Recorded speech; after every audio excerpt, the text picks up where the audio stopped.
Have you ever stood at a major crossroads in life, choosing a university, deciding to get married, or changing jobs, and felt like your future was in your hands?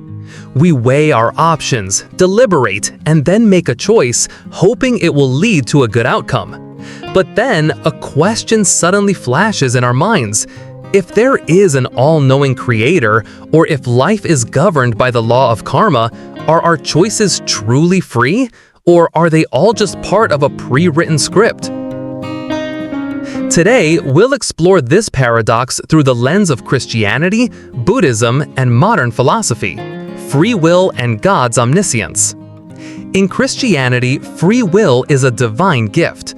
We feel this clearly in our daily decisions, regretting a careless word, feeling proud of a righteous act, or taking responsibility for what we do. Without free will, the concept of moral responsibility would collapse. How could we condemn a criminal if they were just acting out a script? The Bible also emphasizes choice. I have set before you life and death, blessings and curses. Now choose life. Deuteronomy 30:19. This call implies that humans have a real capacity to choose. Imagine a father teaching his child to ride a bike. He knows the child might fall, but he still lets go to allow the child to experience it for themselves. The father's foreknowledge doesn't take away the child's freedom. Similarly, God, in His omniscience, knows all our choices in advance, but He still gives us the freedom to love and build a relationship with Him. True love must come from a place of free will. However, Christianity also believes that God is all-knowing, aware of everything before we are even born, and that He has a plan for each of our lives. This brings comfort. Life is not just a series of random events. But how do we reconcile free will with omniscience? Perhaps, like someone watching a recorded football match, God sees our entire game at once, but His foreknowledge doesn't interfere with our efforts and choices on the field. Now, let's explore the Buddhist perspective: karma and freedom in the cycle of rebirth. In Buddhism, the concept of free will is viewed through the lens of karma. Karma is the law of cause and effect, where every action of body, speech, and mind leaves an impression, shaping our future in this life or the next. Unlike the idea of an all-knowing creator, Buddhism does not believe in an entity that predetermines everything. Instead, it is we ourselves, through our intentional actions, who create our own destiny. Imagine you are painting a picture. Each stroke is an action, and the final painting is the result of those strokes. You are free to choose the colors and lines, but the current painting is also influenced by the previous strokes. Similarly, in Buddhism, we have the freedom to choose in every moment, but these choices are conditioned by karma from the past. For example, a person can choose to forgive instead of seeking revenge, and this action creates good karma, leading to more positive outcomes in the future. However, this raises a question: if past karma affects the present, are we truly free?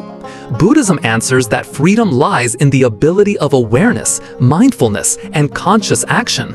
Through meditation and practicing the Noble Eightfold Path, we can overcome our habits and negative karma, thereby attaining liberation, nirvana, where we are no longer bound by the cycle of rebirth or karma. In other words, free will in Buddhism is not absolute freedom, but the ability to transform oneself within the framework of causality. Now, let's turn to the philosophical perspective to shed more light on this paradox. Philosophers have debated free will and determinism for centuries, with two main schools of thought. Compatibilism. This view holds that free will and determinism can coexist. According to this, an action is free if it comes from your own desires, even if those desires are influenced by external factors, like your upbringing, environment, or even karma or God's omniscience. For example, you were free to choose to drink coffee this morning because you wanted to, even if your preference for coffee was shaped by long-term habit. In Christianity, compatibilism can be related to the idea that God foreknows your choice, but you are still free to make it. In Buddhism, it corresponds to acting freely within the framework of karma. In Compatibilism, this opposing school argues that free will and determinism cannot coexist. If everything is predetermined by God or karma, then you are not truly free. Some philosophers in this school argue that free will only exists if there are no factors whatsoever governing your choice, including unconscious influences. In a Buddhist context, this view might question whether we are truly free when past karma shapes the present. In a Christian context, it challenges the idea of God's omniscience. To illustrate, let's use a chess analogy.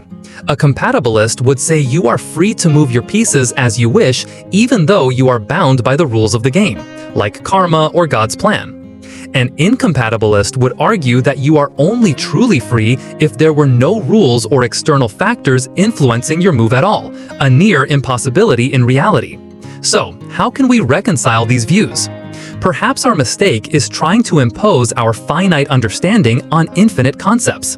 In Christianity, God exists outside of time, seeing our entire lifeline at once. In Buddhism, time is a continuous chain of cause and effect, and freedom lies in the ability to be aware and act rightly in each moment. Modern philosophy offers a bridge. Compatibilism shows we can be free within a framework, while incompatibilism reminds us that absolute freedom might be an unattainable ideal.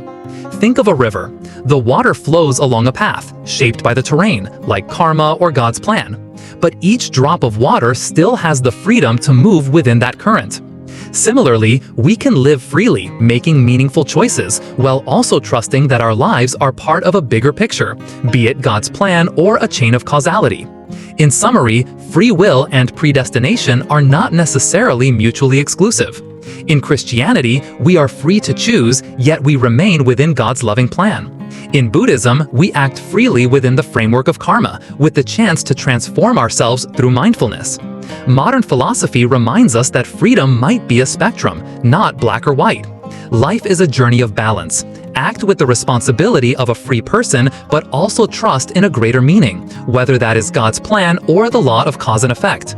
Every choice you make matters, and together they weave the unique story of you. What do you think about this issue?